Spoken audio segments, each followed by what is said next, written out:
Sawadee-kap. Hello and welcome to Daily Wisdom, Walking the Path with the Buddha. Today is our group learning program, and we're in Chapter 5 of this book, Developing a Life Practice, the Path that Leads to Enlightenment. We're studying the Eightfold Path, the path for all humans to enlightenment. This is where you're going to learn the detailed teachings of what leads to enlightenment. This is the complete elimination of discontentedness. Last week, we discussed the Four Noble Truths, which describes the problem, the cause of the problem, the elimination, and the path forward. And that path forward was the Eightfold Path. That's what eliminates all discontentedness in the mind, bringing it to peace, calm, serenity, and contentedness with joy, so that the mind and your life can be peaceful and joyful. You can have professional and personal relationships that blossom. You can have focus, concentration, clarity of mind, and deep memory as the mind moves closer and closer to this enlightened mental state. So I'd like to welcome all of you, whether you're joining us for the first time or you've been joining us regularly. You can ask questions as we go in our class today by putting that into YouTube or into Zoom. Today, Facebook isn't working. Unfortunately, we're not able to live stream there, some impermanence there, but anybody who typically joins through Facebook, they have the ability to join through YouTube and coming into Zoom as well. So as we go, I will open up to any questions that you guys have. We're going to start off with just discussing the natural law of Gotama and helping you guys to understand how this path is laid out and why it's laid out that way. So to understand to understand the path to enlightenment, it's important to understand what the Buddha did during his lifetime. He shared these teachings, and the Eightfold Path was the core central teaching, and all the other teachings plug into it. And what he's exposing you to is the natural laws of existence, namely the natural law of Gotama. He made his way to this enlightened mental state through his own independent journey, discovering and figuring out what it takes in order to move the mind to this enlightened mental state where it's peaceful and joyful permanently, no longer experiencing any discontent feelings. And then what he did during his life is he made himself available to all those who have a sincere interest in attaining that same mental state through training the mind. He provided guidance. He didn't provide rules or commandments, or he didn't use guilt, shame, or fear in order to convince people to learn his teachings. Instead, he provided these teachings that you could learn, and then as you learn them, you reflect on them to independently verify them, and then you practice them to train the mind and eliminate the pollutions of mind. And as you're doing this, you can see the truth for yourself, that the teachings can be independently verified, and that as you eliminate this pollution from the mind, that your mind becomes more peaceful and more joyful. The discontentedness gradually diminishes. So he's exposing you to this natural law of Gotama, of cause and effect, or action and result, the results of your decisions. The natural law of Gotama, it isn't a punishment and reward. It's not a mystical, magical thing. Some people refer to it as karma, which is the Sanskrit version of this word. The Pali version, which the original teachings of the Buddha are in Pali, it's written as Gama. So people who study the original teachings of the Buddha will tend to use this word Gama. It's just cause and effect, or action and result. It's a sequence of events that lead to some outcome. It's the results of your decisions. So for example, if you're polite, kind, friendly, and respectful, people tend to be polite, kind, friendly, and respectful to you. Where if you have relationships where you're impolite, unkind, unfriendly, and disrespectful, then those people tend to be that way with you. This is the natural law of Gotama. It's the results of your decisions. Everything that you've learned in life has been this gradual training, gradual practice, and gradual progress. And that's what you would ultimately need to do in order to progress to enlightenment, is have this gradual training, gradual practice, and gradual progress. One of the biggest myths in the Buddhist community is that the Buddha sat under a tree, he meditated, and then instantly got to enlightenment. But if you learn in his teachings, he shares that this isn't what occurred. He didn't attain enlightenment instantaneously. It was gradual training, gradual practice, and gradual progress. And it's the Eightfold Path that is that gradual training that one needs to understand and then gradually implement that into their life by developing this life practice. And that's where you see the results. So your life practice is the Eightfold Path. The title of this book that we're using for this program is Developing a Life Practice, the Path That Leads to Enlightenment. The Eightfold Path is that path. So as we talk in today's class, I'm going to be sharing with you all the various facets of the Eightfold Path. We're going to go step by step using the words of the Buddha and helping you to understand what did he actually teach related to this Eightfold Path.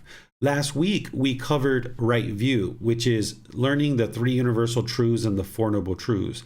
Namely, right view is the Four Noble Truths, but you need to know the three universal truths in order to understand the Four Noble Truths.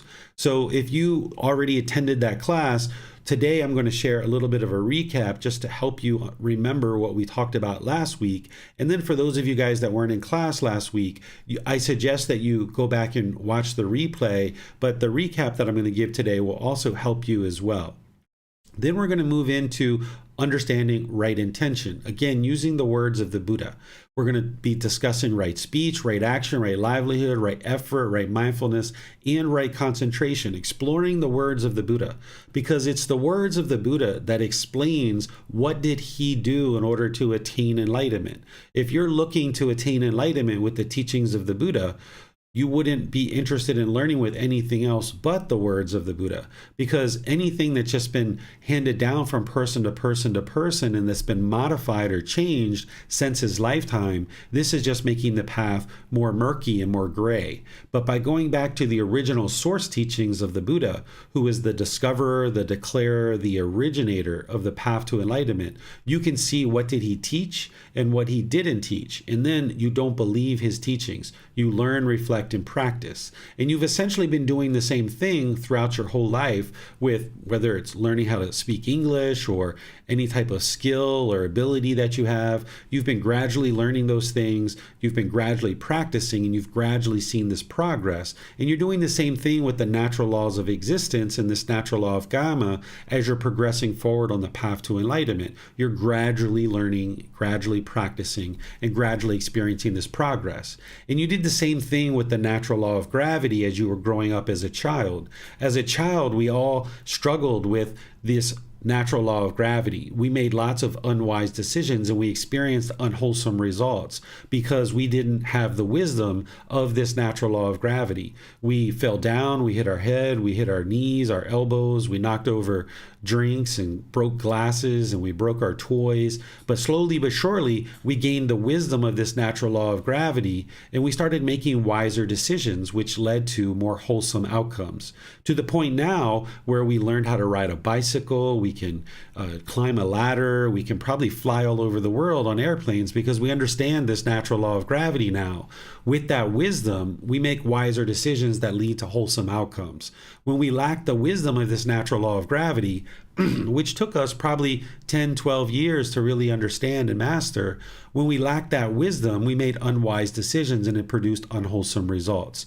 So now what you're doing is, on this path to enlightenment, you're looking to gain wisdom of these natural laws of existence, because everybody is affected by these natural laws, whether we're aware of them or not. And the more wisdom we have of these natural laws, we will make wiser decisions about what we choose to do, and therefore we will experience wholesome outcomes.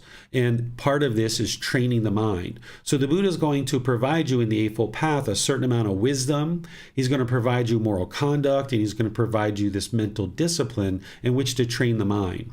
And it's really important when we talk about the moral conduct that you don't think about it as rules or commandments or anything like that, because as long as we're causing harm through our moral conduct, that harm is going to come back to us. So the Buddha shared the moral conduct as a way to help you understand this guidance of the natural law of Gotama, of cause and effect, so that by you making wiser decisions around your moral conduct, you will see the results for yourself, that your personal and professional relationships will blossom. And your mind can be more peaceful and joyful because you know that you're functioning in a way that is wise and wholesome, and you're not causing harm to others. So I'm going to go piece by piece and helping you to understand each factor of this path, allowing you to ask questions at different times so that you can be sure that you understand this and get clarity where you need help in understanding any aspect of the path. This first factor, or this first step on the path, is called right view.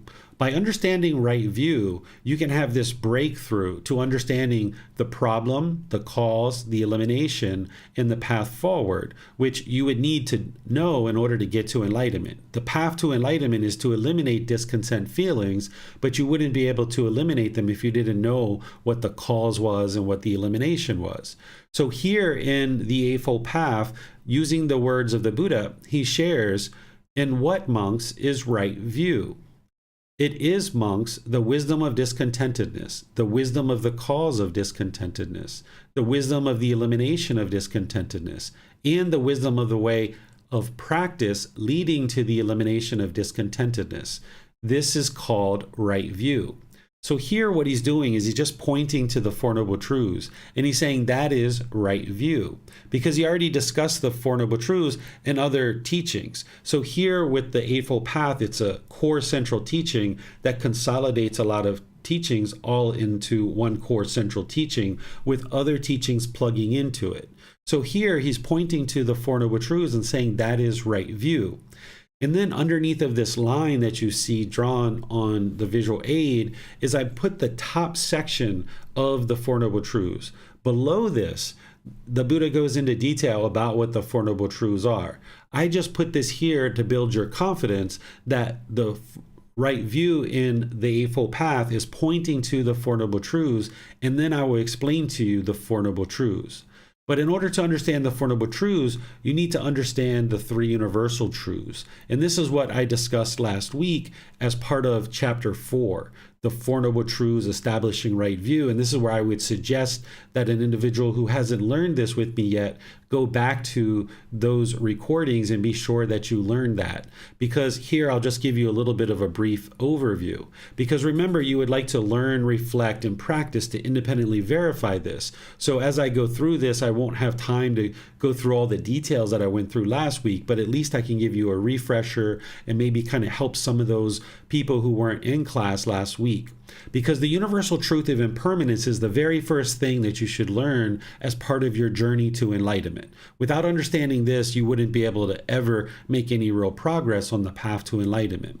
The universal truth of impermanence is helping you to understand conditioned objects, that they arise, they change, and they fade away. What a conditioned object is essentially all the material objects around you, all the different things that you see around you, whether it's your own body, whether it's your relationships, whether it's your job, your income, your salary, your bank account, your clothing, your everything, essentially your car, all of these possessions, all of these material objects, they're all impermanent. They arose, they change, and they fade away. So for example, like a cell phone, at one time, that was a bunch of bits and pieces and parts, but it was put together and arose as a cell phone.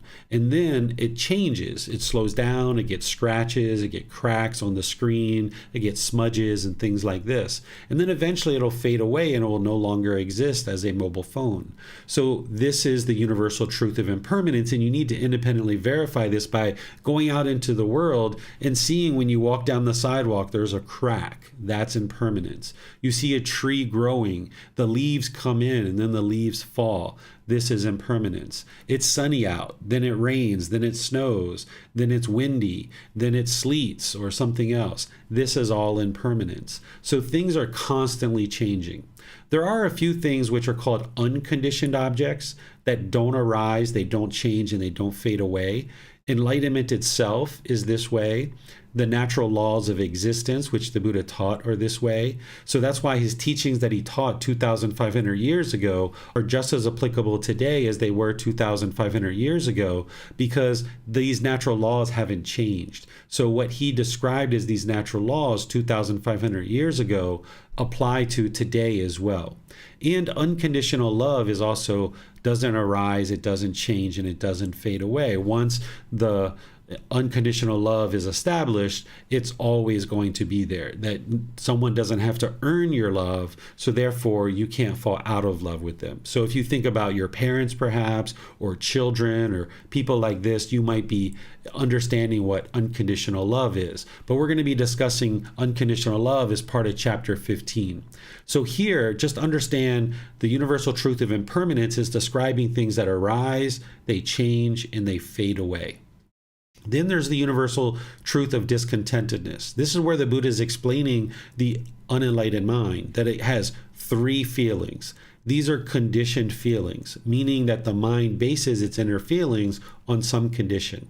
There's pleasant feelings, which is happiness, excitement, elation, thrill, exhilaration, euphoria, etc., all those different types of pleasant feelings. Then there's painful feelings like sadness, anger, frustration, irritation, annoyance, guilt, shame, fear, stress, anxiety. These are very painful for the mind to experience. Then there's things that are neither painful nor pleasant. For me, I put boredom and loneliness in there. Some people tell me it's quite painful for them. So you could put that into the painful category if you like. But if you think about shyness, shyness isn't painful and it's not pleasant. It's neither painful nor pleasant. It's kind of like if somebody came and sat next to you really closely, you didn't know this person, and their body was touching your body. You would probably say that this isn't painful, it's not pleasant. The mind is kind of uncomfortable in that situation. So that's what the neither painful nor pleasant is. It's kind of uncomfortable or unsatisfied. And now you can understand what these three feelings are. Pleasant feelings, painful feelings, neither painful nor pleasant. And these are conditioned feelings. The unenlightened mind is basing its inner feelings on some condition. That if you get what you want, then the mind experiences pleasant feelings like happiness, excitement, elation. But if the mind doesn't get what it wants, then it experiences these painful feelings. And this is the mind going up and down and up and down. And these feelings are temporary. They arise, they change, and they fade away. So ultimately, those pleasant feelings that are conditioned pleasant feelings are unsatisfying because they're only temporary. The enlightened mind no longer bases its inner feelings on some impermanent condition. Therefore, the mind is beyond pleasure and pain. It no longer experiences this up and down and up and down. The mind is just always joyful. The mind is always peaceful. You could think about the enlightened mind as unconditioned happiness, for example. This will help you to understand how the unenlightened mind doesn't have the conditions the enlightened mind doesn't have the conditions that the unenlightened mind has. The unenlightened mind has certain conditions that are causing it to be shaken up, unsteady, and uncalm. But through the path to enlightenment, the Eightfold Path, you've purified the mind. It no longer has those conditions, so therefore it never gets shaken up or unsteady or uncalm because the mind is now unconditioned. With a conditioned feeling, it arises, it changes, and it fades away. An unconditioned mental state, it doesn't arise, it doesn't change, and it doesn't fade away, so the enlightened mental state is permanent. This is explaining the discontentedness, this universal truth of discontentedness. And what you can do here to independently verify this is look at your own mind and your own experiences over the course of your life and see that all the different feelings that you've experienced are within these three categories. And you can map all those feelings into these three categories, giving you the confidence that the Buddha is explaining to you what the unenlightened mind experiences. Then there's the universal truth of non-self. This is the solution to eliminating one of the pollutions that the Buddha discovered. The pollution in the mind is personal existence view. This is where the mind falsely believes, mistakenly understands, and has the misperception that this body and or this mind is who you are as a person. That you think that this body, this self-image is you. And then when the mind hears agreeable contact related to the self-image, then the mind experiences pleasant feelings. So if somebody says, "Oh, you're so handsome," or "You're so beautiful," perhaps you get pleasant feelings. But then because of impermanence, it's only a matter of time before somebody says something degrading or disparaging about your self-image. And now the mind experiences painful feelings like sadness, anger, frustration, or others. So as long as the mind is clinging with this personal existence view to the self-image or the self-identity in the mind, the self-identity and the self-image is what's called the personal existence view. And if the mind's clinging to this, when you hear agreeable contact, then you're going to get pleasant feelings. And you hear disagreeable contact, you're going to get painful feelings. So the universal truth of non-self is helping you to realize that this body nor this mind is you. And when you understand that and you can see the truth in that, and then you train your mind to understand that and practice that in daily life, then no matter what somebody says, you can reside peaceful and joyful. You might still choose to not be around certain people who are degrading and disparaging because it would be unwise to be around that regularly. But nonetheless, when you hear that, if you've eliminated personal existence view, you could no longer experience discontentedness related to the self-image or self-identity. So I went through each of these and I described them in a lot more detail than I have time to discuss today. So let me see if there's any questions on these three before we move into the next part of what I'm going to share with you related to right view. You can put those into YouTube and or Zoom, and in the comment section I'll be able to see that, or in Zoom you can electronically raise your hand and ask any questions if you have questions related to any of these.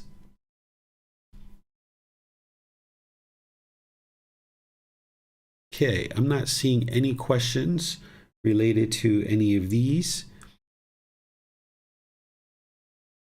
Let's see here. Let me just be sure.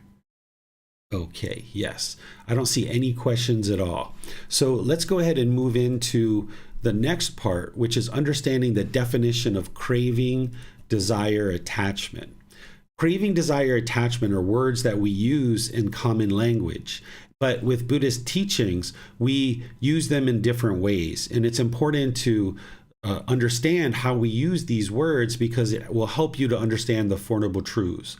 A craving, desire, attachment, or expectations, wants, holding, grasping, clinging.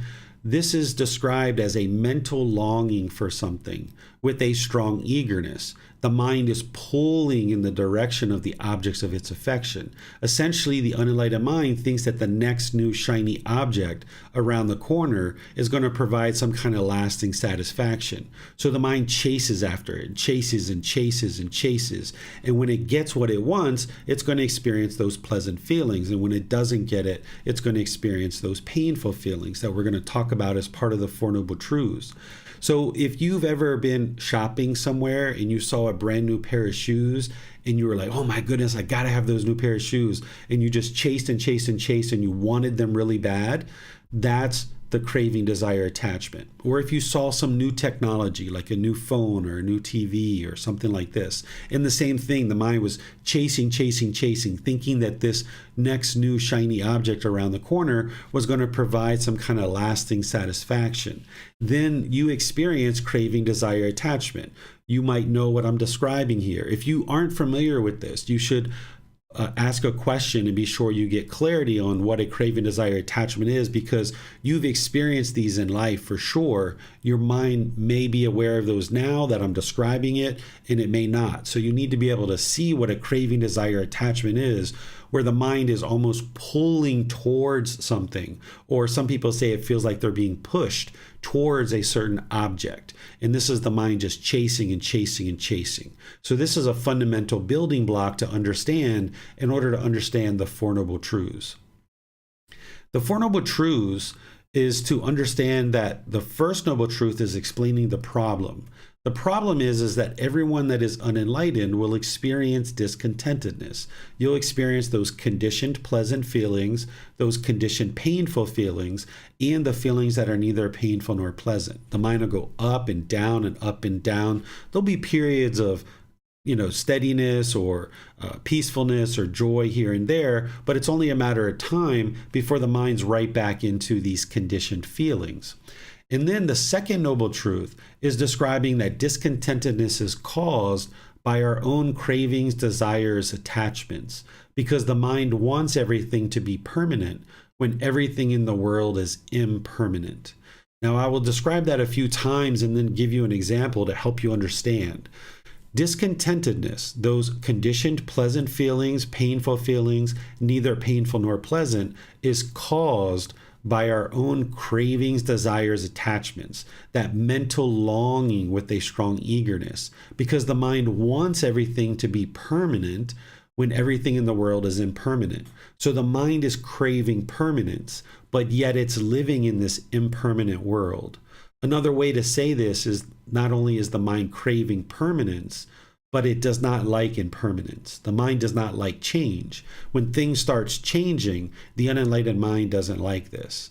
And where you can see this, that's something that you can relate to, is if you've ever been in a relationship with a boyfriend or girlfriend or a husband or wife, and you observe that when you guys first got together, there were certain pleasant feelings. There was this happiness, excitement, elation, or thrill, euphoria, because there's somebody that's taking an interest in you. You perhaps were invited to the movies or to dinner, or they were calling you or sending you a text message, checking in on you, seeing how you were doing. And because there's this craving for affection, when this happened, and as this was happening, the mind got these pleasant feelings. And now, as time went on in the relationship, and the relationship was over, then that's where the sadness or the frustration or the anger, irritation came in, because the mind didn't understand that this relationship was impermanent. It was always impermanent. Even if you guys spent the rest of your lives together, more likely than not, one of you guys would have died first. And even if you guys died at the same time, the relationship is still impermanent, because you would have ended up ending that relationship at death. But the mind is craving permanence. It wants this relationship to be permanent. So when the unenlightened mind experiences this impermanence, it doesn't understand the universal truth of impermanence. So therefore, it experiences these painful feelings. And then what the mind tends to do is it pushes this person away, or it pushes this situation away. Or in some situations where it doesn't get what it wants, it might become bitter and harsh and aggressive and hostile, and a person chooses to leave out of your life. So as long as there's this craving, desire, attachment in the mind, where it's longing and yearning, wanting the objects of its affection, it's going to experience these conditioned pleasant feelings, painful feelings, and neither painful nor pleasant. The reason why one's mind grieves at a funeral is because the mind has now experienced impermanence. If you have somebody that was been close to you that has died or passed away and you grieved, you're not a bad person that that's occurred, but instead the mind experienced this impermanence that it didn't understand and it didn't like. And because of that, there was this grief or this sadness that came into the mind at the time of the funeral.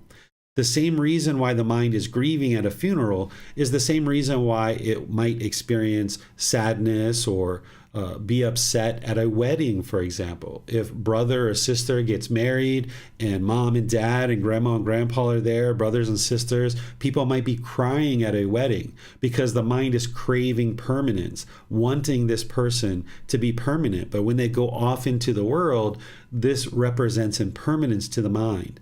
And same thing when somebody goes off to college. Sometimes parents can be upset and they can be sad, or they can grieve when their child goes away because they're craving permanence. So it's the mental longing and strong eagerness that is causing the mind to be discontent. And you can see this to be true because you can reflect and look over all your past experiences where your mind has been discontent, and you can see that the mind is causing this itself. Essentially, that's what the second noble truth is explaining, is that you're causing all your discontent feelings yourself. The mind's mental longing and strong eagerness is causing this. But unfortunately, because of wrong view, the unenlightened mind will tend to blame other people for your discontent feelings. And then with wrong view, we think that the other person is causing our feelings. So we tend to push them away, or we become bitter and harsh or aggressive, unskillful in our moral conduct. And then that person chooses to go away. Or the other thing that can happen is because the mind is craving for things to be a certain way, you might try to control a person or put your expectations on somebody and try to get them to do the things that you want. Because the unenlightened mind thinks if you can just get everybody to do things your way, life would be perfect.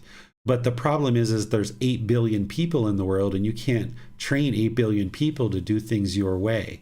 So therefore, as long as there's this craving, desire, attachment in the mind, and you're pushing people away, you're becoming unskillful in your moral conduct, you might be trying to put your expectations or controlling people, you can't live harmoniously with all people. There's only a smaller and smaller and smaller group of people that you can spend time with as your expectations grow of what you want from somebody. And now this group of people gets smaller and smaller and smaller, and you could feel quite isolated. But when you get to the third noble truth and you eliminate the discontentedness by eliminating cravings, desires, attachments, now you can open up and your relationships can blossom because you're no longer pushing people away. You're no longer being bitter and harsh and aggressive to people. And you're no longer putting your expectations and your wants on other people, trying to control them to do the things that you want. So you can eliminate the discontentedness by eliminating craving, desire, attachment. And that's what this whole path is about, among other things, is to eliminate the cravings, desires, attachments through training the mind so that the mind is no longer having this longing and yearning. And the way that you do that is through the fourth noble truth. The path to eliminating discontentedness is the Eightfold Path. And that's why we're going to spend the rest of our class today going into detail about the Eightfold Path and understanding each individual step. Let me pause and see if there's any questions here based on this little recap that I just gave you. Again, you can put that into YouTube or into Zoom. You can also raise your hand electronically in Zoom and ask any questions that you like. We have a question here on YouTube. The question is Gama permanent or impermanent? It follows you in life. Every rebirth is based on what you did in the last life, and your Gama follows. So is that permanent? Your Gama is not permanent. You will experience the results of your decisions. So when you make a certain decision, you're going to experience a certain either wholesome result based on a wise decision, or you're going to experience an unwholesome result based on an unwise decision. But you can extinguish this unwholesome Gama through making wise decisions. In your wise decisions, these are going to be experienced, and then you're going to move on. We're going to be describing Gama in chapter 9, and I'm going to be discussing it as part of our class, where we're going to go into a lot of detail about each individual facet of the natural law of Gama, but it's not permanent. Let's see. We don't have any questions in Zoom, so let's move on to understanding right intention. Right intention is the second step on the Eightfold Path. This is where you're rounding out the wisdom section of the Eightfold Path. So let's use the words of the Buddha to understand this, because he's the discoverer, the declarer, the originator of the path, and then I'll help you to understand each aspect of the right intention. He says, in what, monks, is right intention? The intention of renunciation, the intention of non-ill will, the intention of harmlessness. This, monks, is called right intention. So there's these three facets, or these three aspects of right intention: renunciation, non-ill will, and harmlessness. What renunciation is all about is having an interest or willingness to let go and give up unwholesomeness, letting go of the mind's false beliefs and false perceptions of reality. One of the very first things that the mind needs to be willing to let go of, that is a false belief or false perception of reality, is that other people are causing you to be angry, or other people are causing you to be irritated. The mind needs to be able to see deeply that other people aren't causing your mind to be discontent, that your mind's craving, desire, attachment is causing that. And where you're having challenges to see that, that's where you'd like to reach out to your teacher and get help. Either post a message in the Facebook group, ask a question in class, you can send a private message or schedule a personal guidance session, because just like you need to build up your meditation practice and with the guidance of a teacher, you're going to need to build up your ability to see your own cravings, desires, attachments. Because as long as the mind thinks or believes or has the false perception that other people are causing you to be angry, why would you ever train your own mind? Why would you ever do this work if it's other people that are causing the difficulties and challenges in your life? It's your own mind that's causing these things. So you'll need to practice renunciation, where you have the intention or the thinking or the thought that you're willing to let go. But you're not just letting go of things with blind belief. You're learning, you're reflecting to independently verify the teachings. And as you see the wisdom and you're practicing more and more, then your mind has more and more willingness to let go, because you see the truth for yourself. So this right intention or right thinking or right thought, it starts with this renunciation, because as long as your mind's holding on to its false beliefs and false perceptions, then you're going to continue to struggle and have difficulties in the world. The whole reason why the mind is experiencing discontentedness is because of this craving, desire, attachment. But craving, desire, attachment is in the mind because of what we call the unknowing of true reality. Some people call it ignorance or confusion or misunderstanding. And these misunderstandings are causing the mind to continue to experience this continuous cycle of discontent feelings. And until the mind cultivates the wisdom that it needs, it will continue to struggle and have these difficulties. So if you just hold on to what you currently believe, then your mind isn't going to be able to acquire wisdom to now eliminate your false beliefs, opinions, and views and bring in this wisdom. So your mind's going to need to be willing to let go. And this is what we call renunciation. Then there is the intention of non-ill will. This is the same as saying goodwill, because non-ill will means goodwill. It's a double negative. What goodwill is loving kindness. If you have the intention of ill will, then the mind has animosity or bitterness. It has anger, hatred, or these lesser versions. But what you're interested in cultivating in the mind is loving kindness, this genuine interest in seeing all beings be well, where you're interested in seeing other beings experience wholesome things in the world. Because as long as you have ill will in the mind, this is going to hinder you from being able to experience harmonious relationships. So you need to develop this intention of goodwill in the mind, or loving kindness. Then you need to have the intention of harmlessness, where the mind is not causing or incapable or uninterested in causing harm to others. Because as long as you're interested in causing harm to others and you cause harm, then that harm is going to come back to you.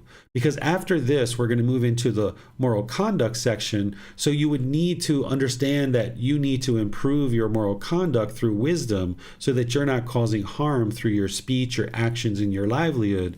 And by setting that intention and cultivating that intention of harmlessness, where you're disinterested in causing harm to others, you can then build out the rest of the Eightfold Path with your moral conduct.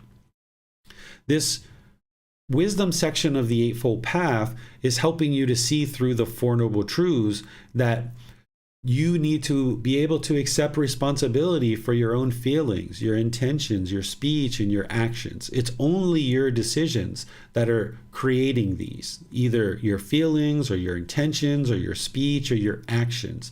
And the more you investigate this, the more you reflect on it, and the more you practice, you can see this to be true.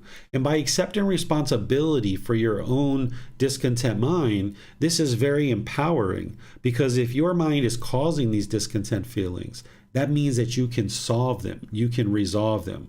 But as long as the mind keeps pushing people out of your life, or you become bitter and harsh and people choose to leave your life, or you put these expectations on people and they choose to leave your life, as long as that's going on, you're not going to be able to solve the problem, because pushing people out of your life hasn't solved the problem. the mind just keeps getting frustrated or irritated or annoyed over and over and over again. And that's why that keeps happening, because the mind has this false belief thinking that the problem is other people. And when you push those people out of your life, either overtly or through your unskillful conduct, then that's why the mind keeps experiencing discontentedness over and over again.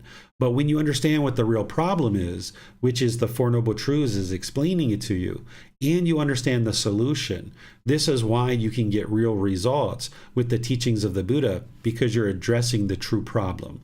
And that starts with taking responsibility for your own feelings, which means you don't have to go out into the world and train 8 billion people to do things your way. You can just train one mind.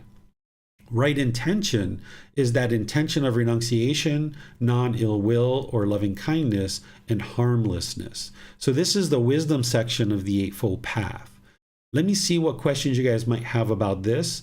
Remember, you can put that into YouTube or into Zoom, and I'll be able to see that and then be able to answer your question as we go in the class. All right, I'm not seeing any questions anywhere in our YouTube or in Zoom. So let's move on to the next section, which is right speech. During the lifetime of the Buddha, all there was speech. So this is titled right speech. But you might decide to think about this as right communication, because nowadays we have phone calls, we have emails, we have text messages, social media posts, and a whole lot of other ways to communicate. So you should think about this as right communication. And now that we're moving into this moral conduct section, also keep in mind that this is guidance to understand the natural law of karma. These aren't rules, these aren't commandments. This is helping you to understand the types of harm that you could potentially cause through your through your speech, your actions, and your livelihood. And by you learning this wisdom, now you can make wiser decisions. Because even with the best intentions that you probably feel that you haven't necessarily had right intention, which is what the Buddha taught. And you haven't necessarily had right speech or right action because you haven't fully understood this natural law of karma, of cause and effect. So that's what he's explaining to you here in the Eightfold Path and all of his other teachings. Here, what he says in the Eightfold Path is, in what, monks, is right speech? Refraining from lying, refraining from slander, refraining from harsh speech, refraining from frivolous speech. This is called right speech. So this is a certain level of detail that the Buddha is sharing. And what you would like to do is understand each facet, all of these 4 aspects of right speech, so that you can bring your practice up to that and meet this kind of first layer of understanding of the natural law of karma. Because we understand that if we lie, then the mind's going to be overactive and obsessively trying to think about what you said to one person versus what you said to another person. And this isn't going to promote a peaceful and joyful mind, with the mind being overactive. You're also going to find that in your personal and professional relationships, people are going to have trouble trusting you and depending on you because of the lies. They're going to discover these lies. So you'll reside in the world more peacefully, more harmoniously, and more joyful when you're not lying.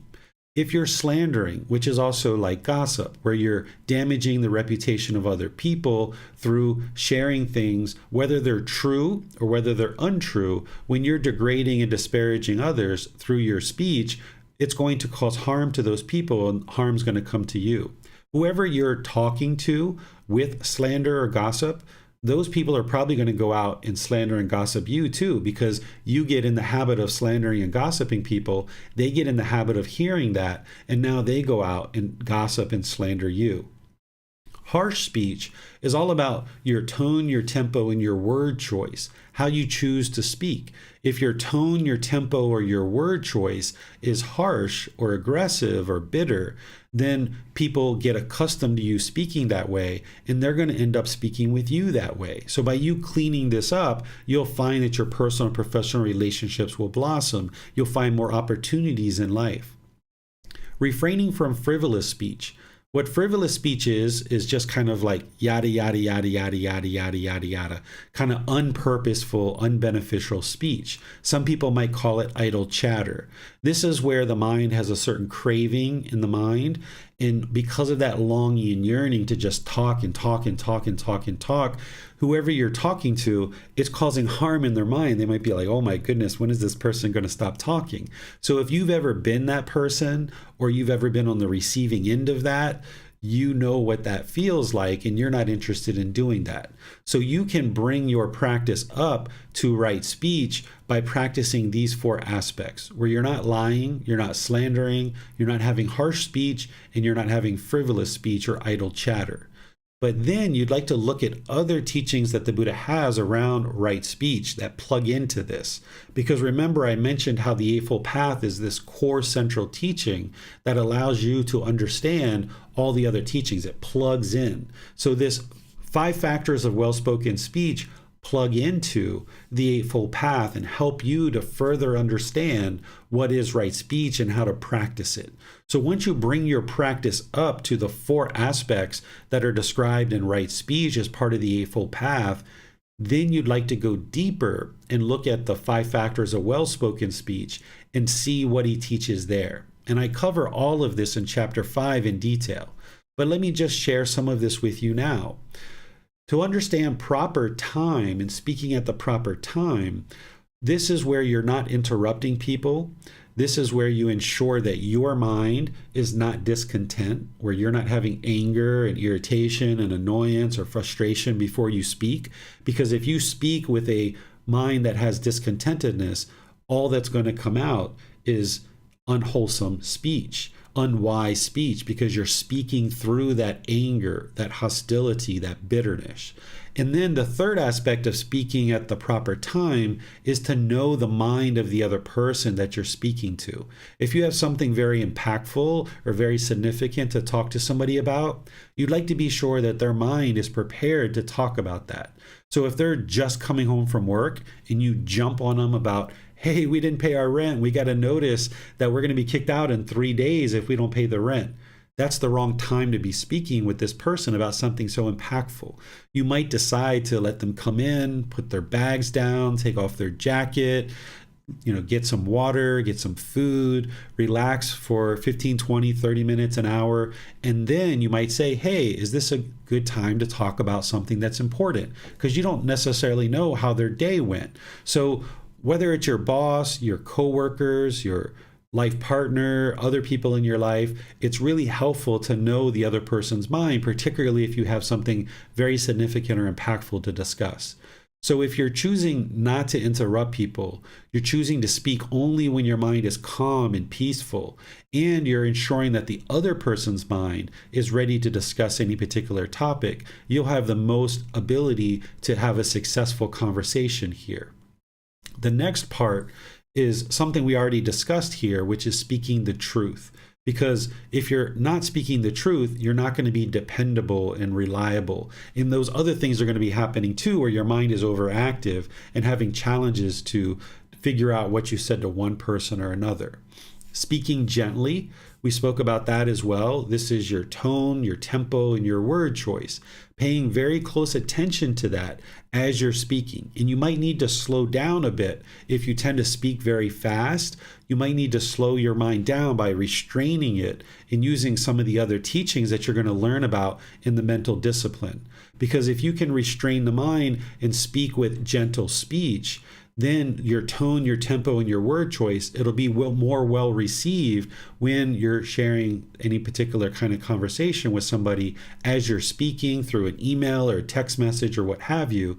If you're using gentle speech, it'll be much more better received. It'll be more influential speech.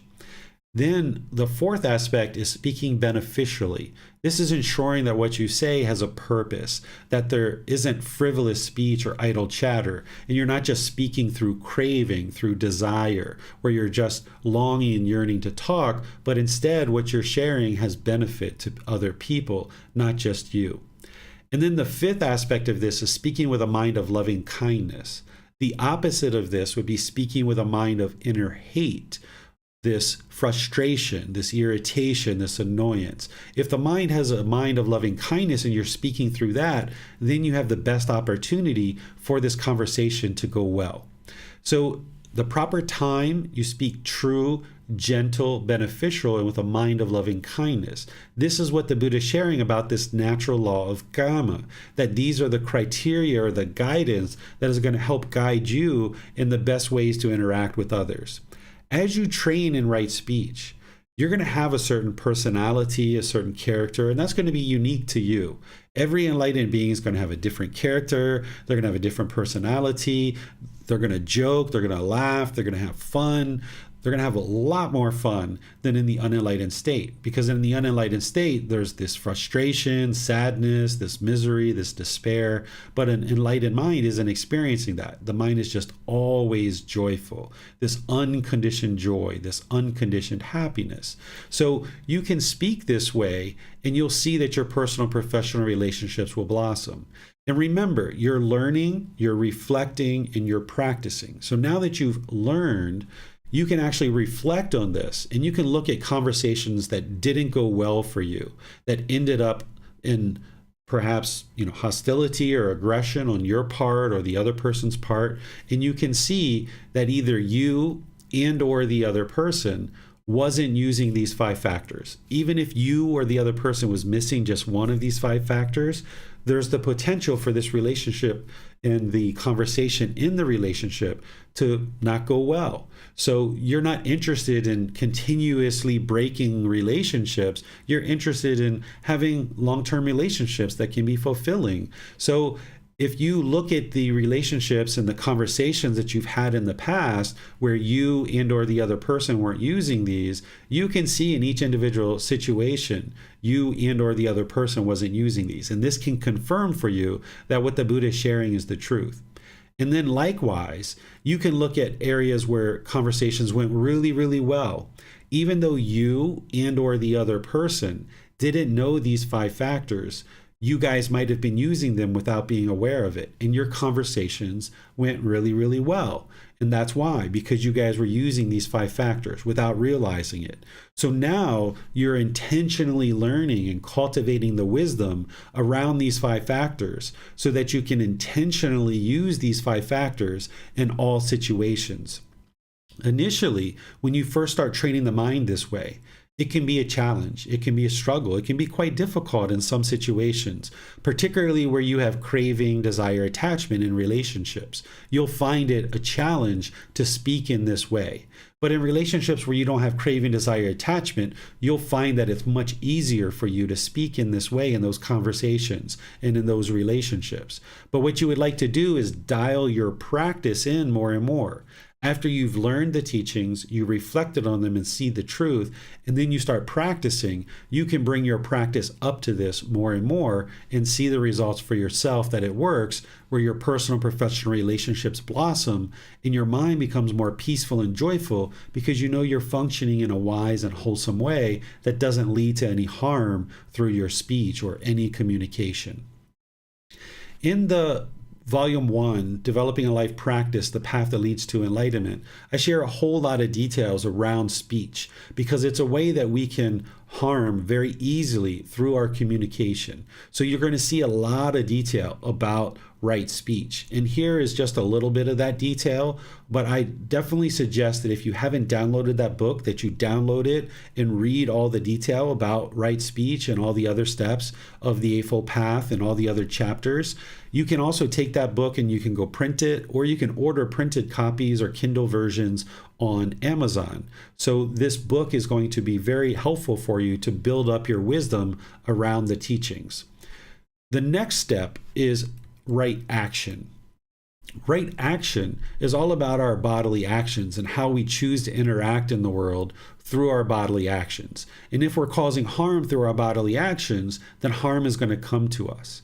So here the Buddha gives 3 really significant ways that we can cause harm through our bodily actions. He says, in what, monks, is right action? Refraining from taking life, refraining from taking what is not given, refraining from sexual misconduct. This is called right action. So here he's giving you 3 major aspects of ways you can cause harm through your bodily conduct and your actions. With the 5 precepts, which plugs into the Eightfold Path, he gives you a lot more details on this. He expands and opens this up for you and helps you get a lot more clarity around each one of these 3 aspects of right action.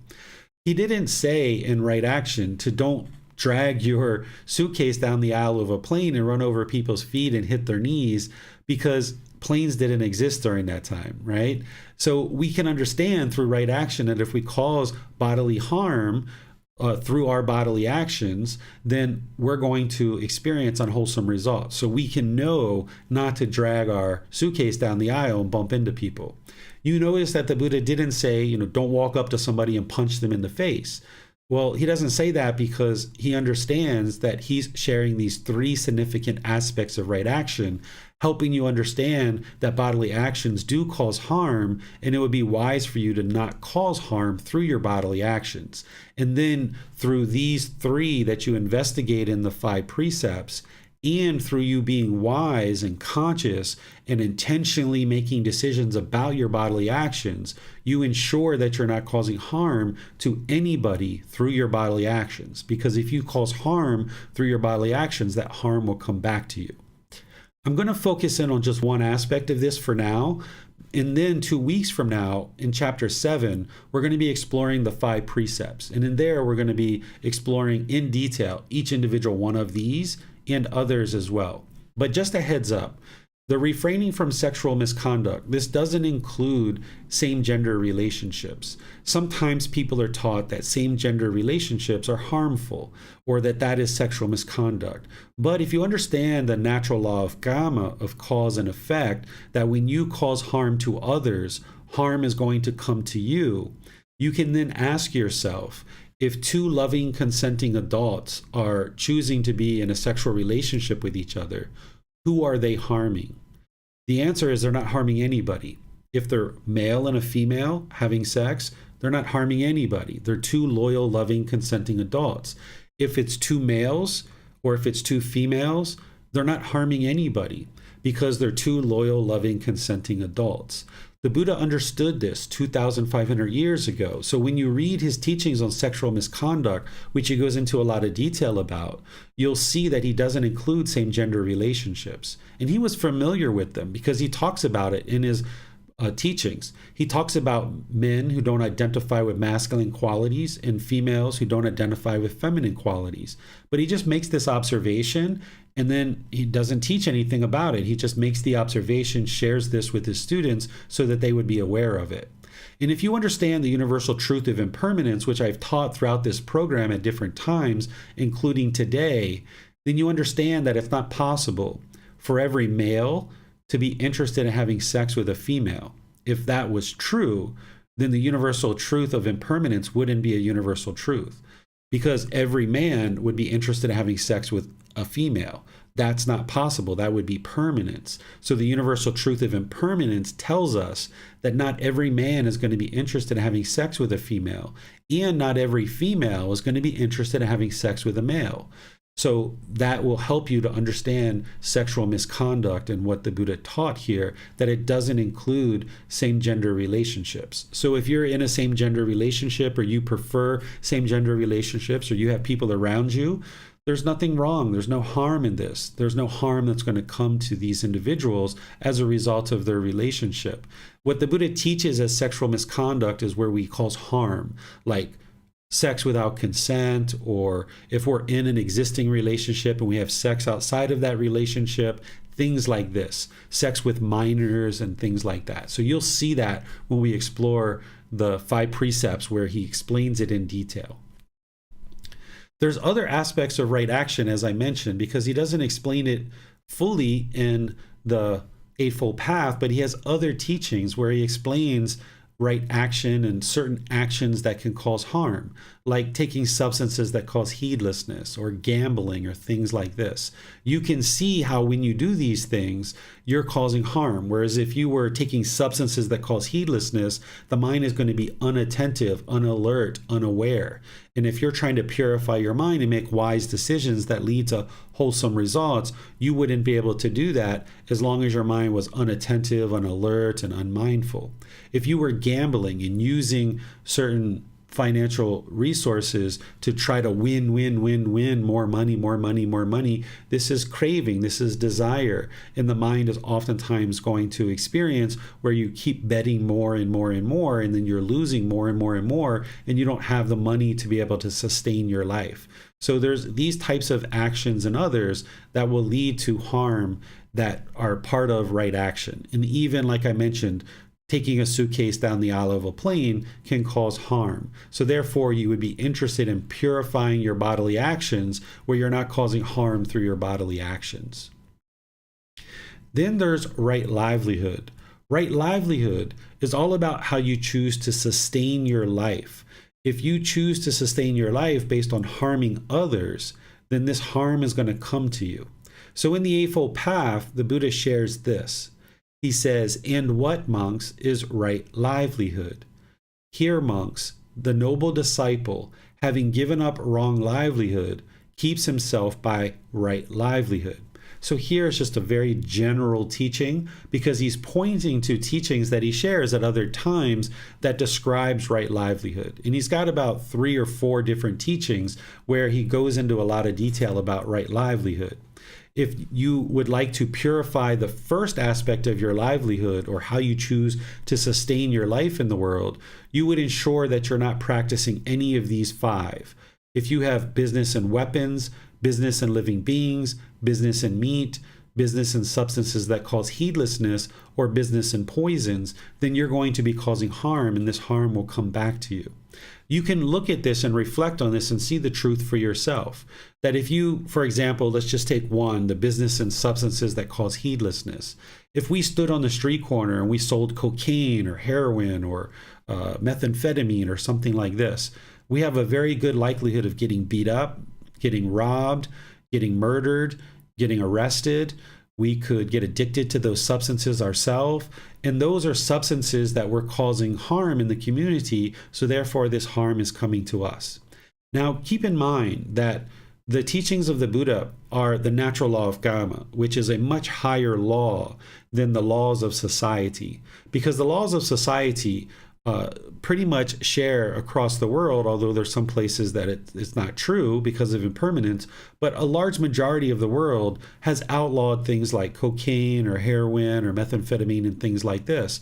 But there might be something like alcohol that is legal, and it might be legal for you by human law to work at a liquor store, for example.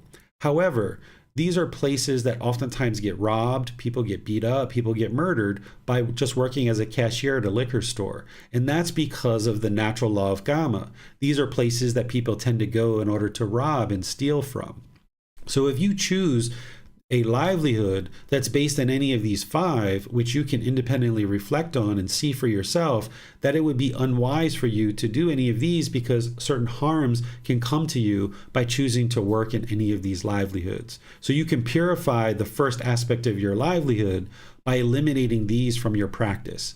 If you're looking to move to a new job, or you're out of a job now, you're unemployed and you're looking to get a new job, I would direct you to volume 12, chapter 14.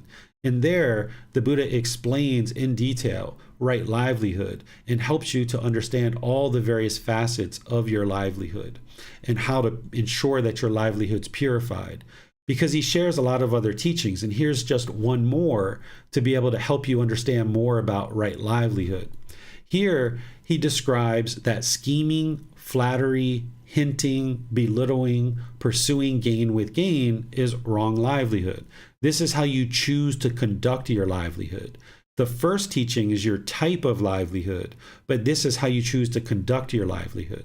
So if I was a politician, for example, which doesn't meet one of those 5 wrong livelihoods, but if I was corrupt or I was scheming, this would cause me reputational problems, and I could potentially cause harm through this, which is going to then cause harm to me, that I might be out of a job, or I might find it difficult to perform my job.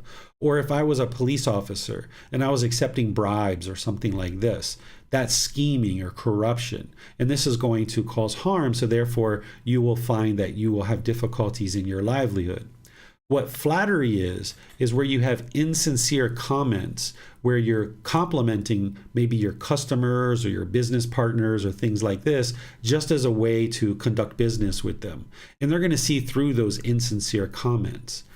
Hinting is to be unclear about certain things that you're talking about. So if I was on a project team at work and I was commenting about another employee and kind of innuendo or kind of degrading, like, yeah, Ralph was supposed to take care of that, but he obviously didn't get to it.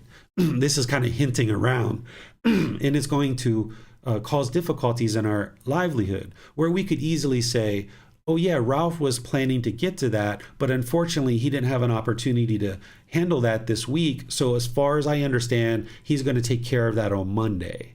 This is much more direct, much more clear, more supportive, more encouraging. It's not trying to degrade or diminish Ralph, for example, which is the next one, which is if we belittle our coworkers or we belittle our competition as part of our livelihood, this is going to look really bad on us. So we shouldn't be interested in belittling our competition or our coworkers. And because of that, if somebody did belittle, they're going to find that it's more challenging to conduct their livelihood and be successful at it. Then there's this pursuing gain with gain. What this is pursuing a job just for profit. If you're pursuing a job just for profit, just to collect a paycheck, you're not truly interested in doing this work. You're just there for a paycheck. Your life's going to feel quite mundane, quite boring, and you're probably going to not feel this peacefulness and this joy. Sure, you're going to be collecting a paycheck, but you're not going to feel fulfilled and enthusiastic and motivated in your job. Because essentially, by the time you purify your livelihood, the way that the Buddha describes in Volume 12, Chapter 14, is you will have found a livelihood that you would be comfortable doing for the rest of your life if you could. And it's at the point where if you could go through life without collecting a paycheck from this job, you would still do the work. That you're so motivated, you're so enthusiastic about this job and the work that you're doing on a daily basis that you would do it even without a paycheck. That's what it means to get to a right livelihood. Of course, you're going to need a certain income in order to sustain your life. But if you are so enthusiastic and motivated about your work and you enjoy it that much, that means that your livelihood may already be purified, that you don't even need a paycheck and you would still do this livelihood. You enjoy it that much. And if that's where you're at in life, wonderful. But if you're at a livelihood where you don't like the boss, you have difficulties with your coworkers, you're unmotivated about the work, you really don't believe in the product or services that you're selling and all these other kinds of things, you're going to feel very unmotivated and unenthusiastic. You're not going to have initiative and your life is going to feel very mundane. So you can purify your livelihood and get to the point where you have this, zest and this interest and this motivation and encouragement to go forward and provide this product or service in the world. And you would even be willing to do that without a paycheck if you could, but knowing that you need to collect some type of income to be able to sustain your life. So this rounds out our livelihood as well as the entire moral conduct section. The right speech is all about not causing harm through your verbal communication, your text messaging, your chats, your posts, your emails. All communication should be harmless, practicing the 5 factors of well-spoken speech. Your bodily actions should also be purified in that you're not causing harm through your bodily conduct, that your bodily conduct and your bodily actions should be harmless. And then you're choosing to practice a certain livelihood to sustain your life where you're not causing harm to others. Because as long as you're causing harm in order to sustain your life, then this harm is going to come back to you. So let me see what questions that you guys have around the moral conduct, and then we're going to move into the mental discipline, which the Buddha explains how to train your mind and actively ensure that you develop this control and discipline of the mind. So you can put your questions into the YouTube or into Facebook, and into Zoom, and I can answer your questions, or you can raise your hand electronically in Zoom and I can answer your questions there. So it looks like Joe raised his hand. If you'd like to go ahead, Joe, I'll take your question. Hi. Um, I have kids, and so I tell them to do things several times in a row, and usually my voice starts kind of like right now, and then, it slowly gets, volume goes up slightly. um, they continue, I guess, not to listen, and I understand you're not supposed to, you shouldn't yell or raise your voice too much, or it becomes, the norm. But it's, if they were supposed to clean the room and they just don't do it, do you just, you know, chalk it up to, sort of that's their karma, and, they'll just deal with their dirty room? Or do you, just keep talking to them in a normal voice? I guess my question is, how do you communicate this without raising your voice to someone like a child? Sure. So with your children, they're quite young. I think I remember they're like 5 and 4 years old, if I remember correctly. So you're going to need to say things to them multiple times in order for them to understand and for them to be able to practice certain wise decisions. As a parent, your job is to impart wisdom and help them make wise decisions. You're helping to restrain them from evil, where you're going to need to teach them certain things. Where somebody else, like your neighbor, who's an adult, your role isn't to teach them things. You're just having a neighborly relationship. But with your children, you're going to need to guide them. And this is going to need to, for you, of course, to be patient and be able to restrain your mind. But raising your voice isn't necessarily what you would like to do, particularly in this age with them being young, because they're just going to eventually get numb to that and they're going to tune it out. What you would like to do is sit down with them and guide them and teach them how, by making wise decisions, they will experience wholesome outcomes. And when they make unwise decisions, they're going to experience unwholesome outcomes. You can introduce them to this natural law of karma, of cause and effect, and help them understand that when they listen to their parents and they do the things that you're asking them to do, this is wise decisions. Because as a parent, you can help them to understand that you would only be interested in wonderful things happening for them. And you would never ask them to do anything that would be problematic or harmful or cause them any kind of harm. And that you're interested in seeing things go well for them. And help them understand that there's an enormous amount of wisdom that they're going to need to accumulate over the course of their life. And your responsibility is to help them learn that wisdom. That at 5 years old and 4 years old, even at 12 years old and 16 years old, and even in their 20s, if you develop this lifestyle and this culture in your home where they understand that you're helping them learn wisdom and that you would like to guide them in making wise decisions, then they will be able to see more and more that that's what you're doing. And then you still have consequences, right? You can make consequences. You're not interested in punishing them, but instead helping them see their consequences. So when you ask them something and they do it, that's where you'd like to high five, rub them on the head, give them a hug, give them a kiss, and then spread that stuff out. You're not interested in doing that every single time.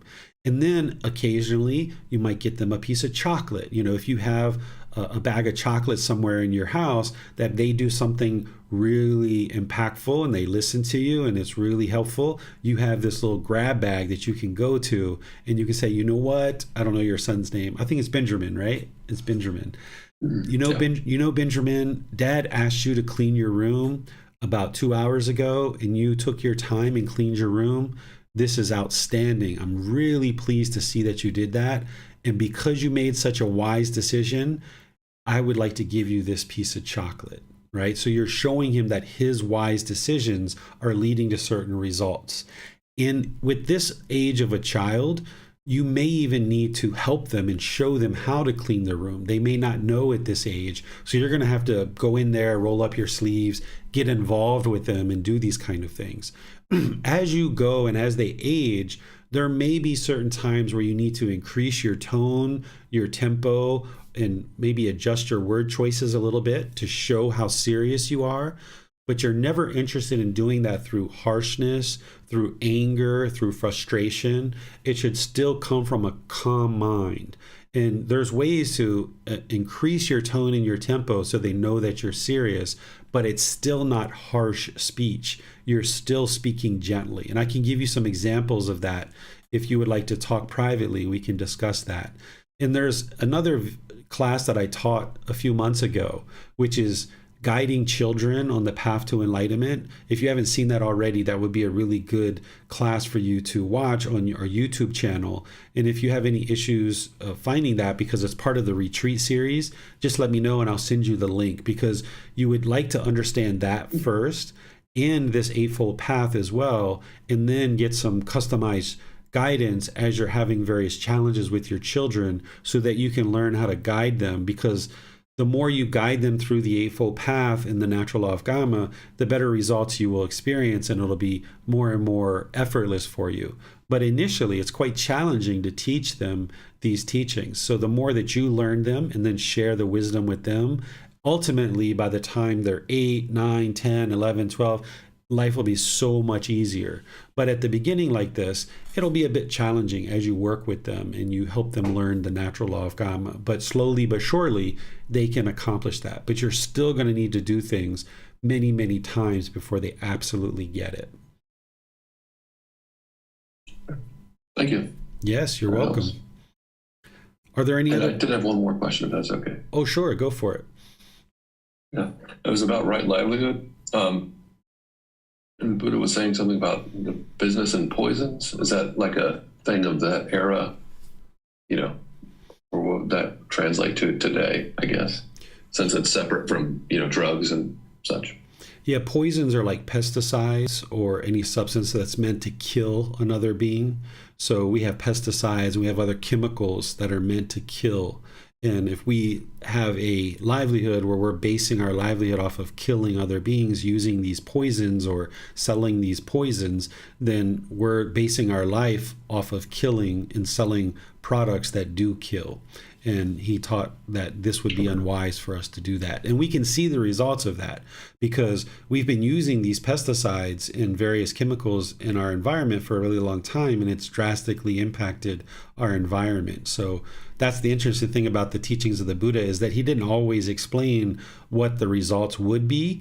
He explained what the teachings are, and now 2,500 years later, we can see the results of humanity having not practiced what it is that he taught. Okay. Thank you. All right, you're welcome. Thank you for your question, Joe. If there's anyone else who has a question, either in YouTube or on Zoom, you're welcome to raise your hand in YouTube or submit your question through the comment section of YouTube. I'm going to move forward into the mental discipline because I'm not seeing any other questions at this time. So we're going to move into speaking about right action, right mindfulness, and right concentration. I'm going to read the words of the Buddha to you. Then I'm going to break this down and explain it to you in detail of what this teaching is and how to practice it using examples. So here the Buddha says, "And what, monks, is right effort? Here, monks, a monk rouses his will, makes an effort, stirs up energy, exerts his mind, and strives to prevent the arising of unarisen, evil, unwholesome mental states. He rouses his will, makes an effort, stirs up energy, exerts his mind, and strives to overcome evil, unwholesome mental states that have arisen. He rouses his will, makes an effort, stirs up energy, exerts his mind, and strives to produce unarisen, wholesome mental states. He rouses his will, makes an effort, stirs up energy, exerts his mind, and strives to maintain wholesome mental states that have arisen, not to let them fade away, to bring them to greater growth, to the full perfection of development. This is called right effort." So here the Buddha is explaining 4 aspects of right effort. And I'm going to break this down for you so that you can see what he is sharing around right effort. And then I'm going to share some examples with you so that you can see how one might choose to practice this. The examples are just examples that I've created, but your specific things that you're going to need to apply right effort to are unique to you. But the 4 aspects of right effort is something that every being who's interested in getting to enlightenment, based on the teachings of the Buddha, would need to understand and practice. So the first one, he's talking about preventing unwholesome mental states that have not arisen from arising in the mind. So an example of this is like killing a human being. You probably are not seriously thinking about killing another human being. That is not anywhere remotely in the mind at all. So what the Buddha is saying here is apply the right effort to prevent unwholesome mental states from coming into the mind. So this unwholesome mental state of being interested to kill another human being is not currently in your mind. So apply the effort to prevent that from ever coming in the mind. And there's going to be others as well. Perhaps there's certain things that are unwholesome that you're going to learn about on this path that aren't currently in your mind, and you would like to apply the effort to prevent those from ever coming into the mind. Number 2 is abandon unwholesome mental states that have arisen in the mind. So get those unwholesome mental states that are currently in the mind, apply the effort and get them out of the mind. Here's just some examples that you may have encountered at different times.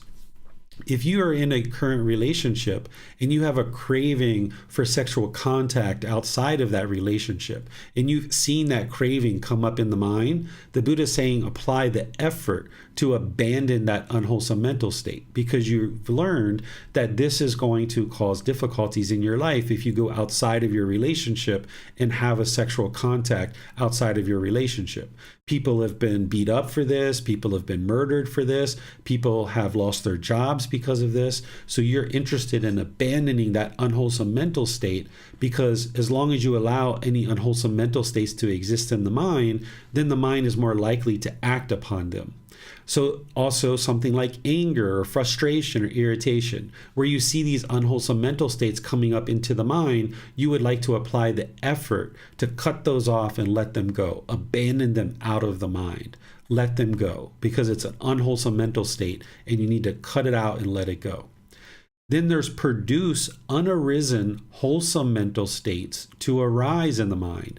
So as you're learning this path, you're going to learn certain wholesome mental states that are not yet in the mind. And the Buddha is saying, apply the right effort to bring those mental states into the mind, cultivate the mind, and produce these wholesome mental states that are not yet in the mind. An example of that might be generosity or compassion. You're going to learn as part of this path that practicing generosity is a wholesome mental state, and you're going to need to practice generosity in order to get to enlightenment. You're going to need to have giving and sharing of your time, effort, energy, and resources more than is strictly required in any given situation. And practicing generosity is going to help you eliminate craving, desire, attachment, train the mind to let go. Because craving, desire, attachment tends to promote a selfish mind. So where you see that your mind is not yet generous, for example, and you have difficulties sharing, then you apply the right effort to bring this into the mind and cultivate this in the mind so that your mind is more and more willing to share your time, effort, energy, and resources. Compassion is another one. Compassion is the concern for the misfortune of others. It's the opposite of indifference, where you would be indifferent about the suffering or difficulties or the unfortunate circumstances that other people are in. But if you have compassion, you have the concern for the misfortune of others. You're not worried about them, because that would be discontentedness, but you have concern for them. This is the compassion. So if you know that you're not a very compassionate person, that you're very indifferent about other people's unfortunate situations, you would like to apply the right effort to produce this wholesome quality in the mind, for example. And then the last one that's part of right effort is to maintain wholesome mental states that have arisen, not allowing them to fade away, and work to increase their growth in the mind. So this is any wholesome mental states that are currently in the mind. You would like to support them, encourage them. Don't allow them to fade. Bring them to full growth and full perfection. Some examples might be loving kindness and sympathetic joy. Loving kindness is the opposite of anger, hatred, and ill will.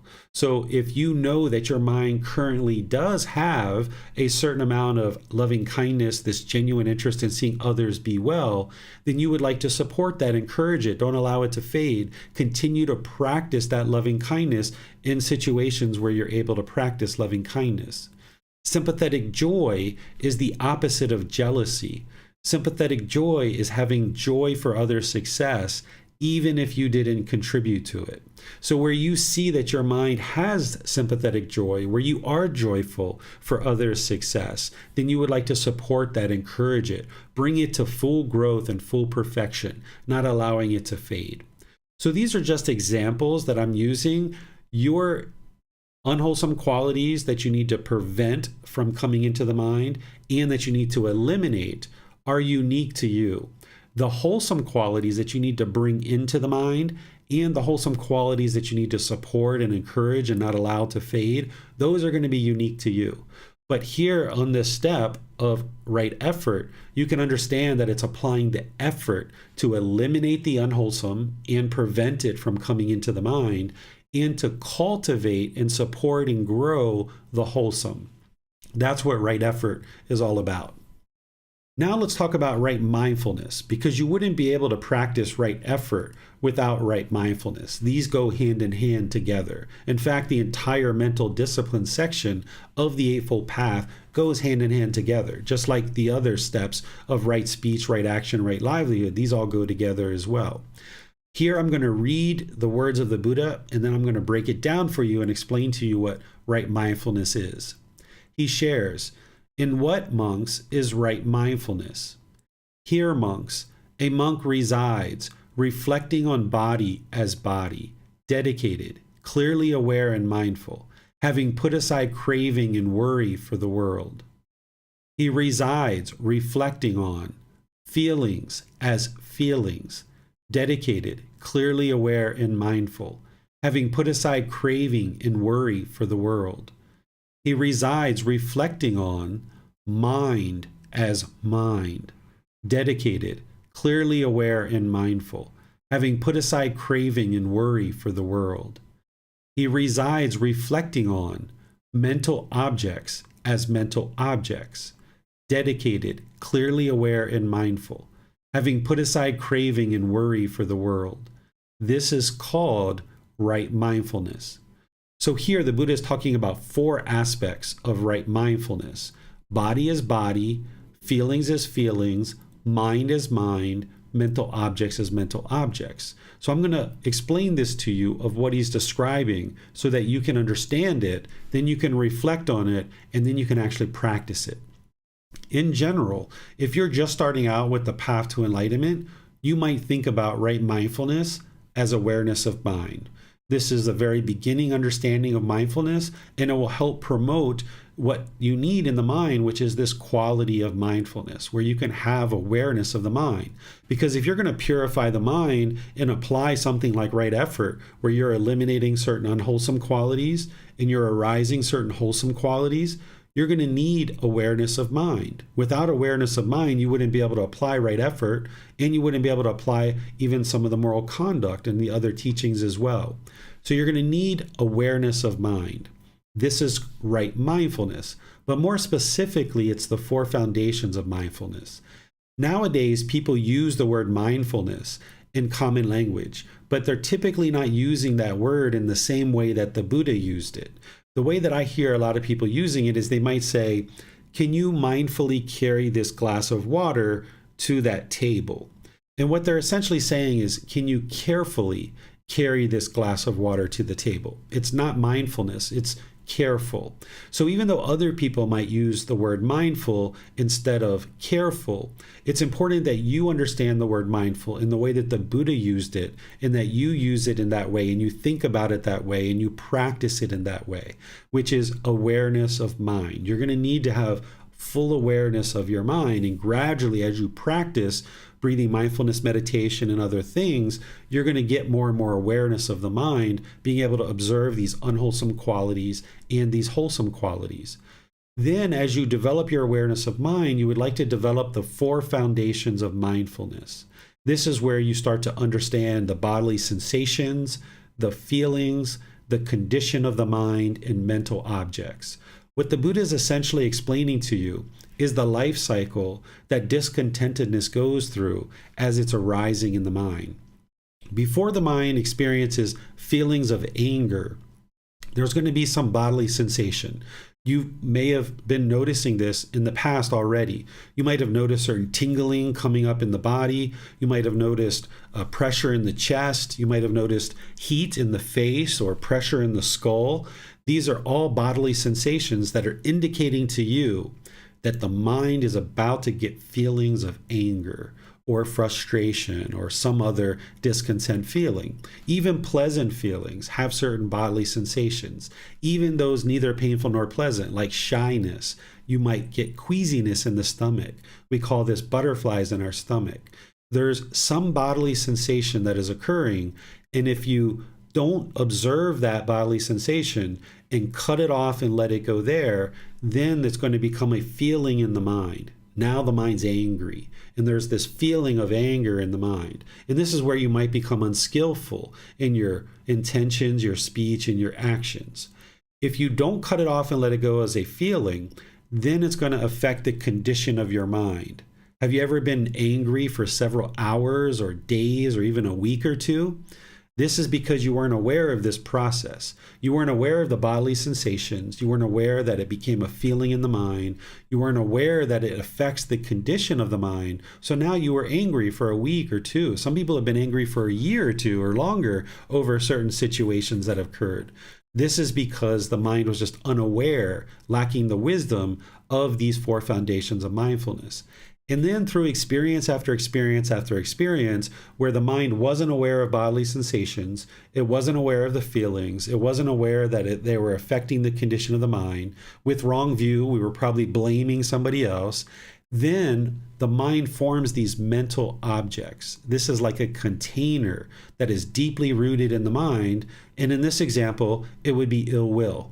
That we experience certain things, we have these conditioned experiences, the mind arises these feelings of anger, then there's this condition of mind that is affected, and now we feed this mental object and we form this mental object of ill will. This is where we're bitter and harsh and aggressive because of this container, this mental object of ill will. When we're born, we don't have ill will. We don't go to the nursery at the hospital hating on other babies.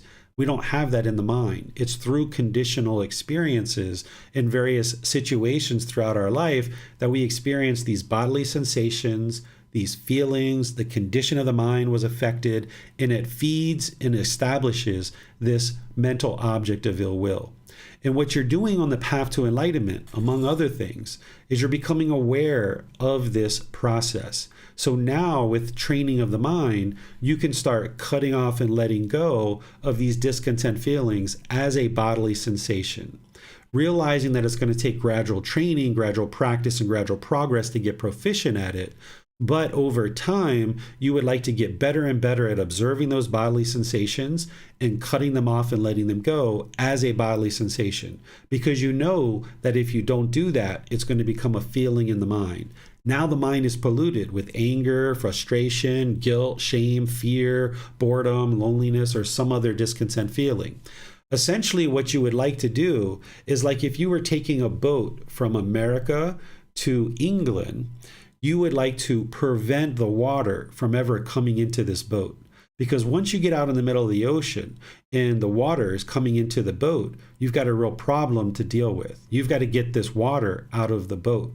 But if you can prevent the water from ever coming into the boat, you'll have a much better journey.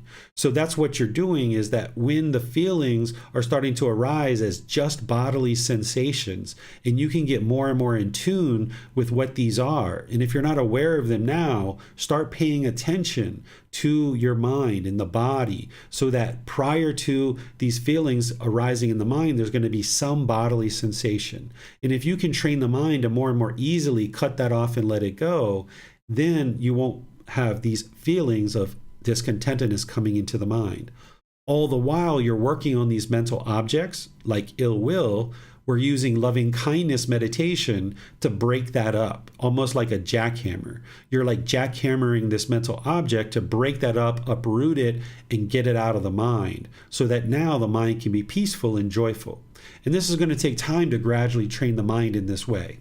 You're not suppressing the feelings. You're actually cutting them off before they ever become feelings in the mind. You're not repressing, you're not suppressing, because if you can cut them off at a bodily sensation, you're restraining the mind, you're pulling the mind back, because it's craving, desire, attachment that's causing these discontent feelings. And as long as you allow that craving, desire, attachment to go unchecked, it's going to continue to exist in the mind, and then you're going to continue to stay stuck in the cycle of repeated discontentedness. But if you can observe those bodily sensations and cut them off and let them go before the feeling ever comes into the mind, now you've saved yourself a whole lot of difficulties and troubles, because the mind won't get polluted with those discontent feelings. This is what the 4 foundations of mindfulness is, and this is how you practice it, starting with awareness of mind and just practicing that. You're developing this through the next step, which is right concentration. You're developing this awareness of mind, but as you get that awareness of mind more and more, then start noticing this process of bodily sensations, feelings, condition of the mind, and these mental objects. Next, let's talk about right concentration. This is the last step on the Eightfold Path. In the Eightfold Path itself, the Buddha is describing the results of putting together all the various steps of the Eightfold Path and what you're going to experience having put together all these steps. These are called the jhanas. These are preliminary phases that the mind goes through before it reaches the first stage of enlightenment. There's 4 stages of enlightenment that the mind goes through. And once the mind is in the 4th stage of enlightenment, the mind is actually enlightened at that point, and you're no longer experiencing discontentedness. But leading up to that, there's still some discontentedness until you get to the 4th stage where the mind is actually enlightened. But prior to that first stage of enlightenment, there's these 4 preliminary phases that the mind goes through. These are called jhanas, and the Buddha describes them in detail here because it's helpful for you to understand what these are, because it's kind of like you're getting glimpses of what enlightenment is like for a few minutes or a few hours, a few days. You can experience these glimpses of what enlightenment is like when the mind is in the jhanas. And one of the things that's happening in the jhanas is not only are these certain qualities of mind arising, where you see more and more qualities that the Buddha is describing here, but you also see this oneness of mind, or this unification of the mind. When the mind is unenlightened and it's not in the jhanas, there's a conscious mind that you're fully aware of, and then there's a subconscious mind, which you don't really have much awareness of. This conscious mind and subconscious mind are both polluted. The subconscious mind is oftentimes even more polluted than the conscious mind.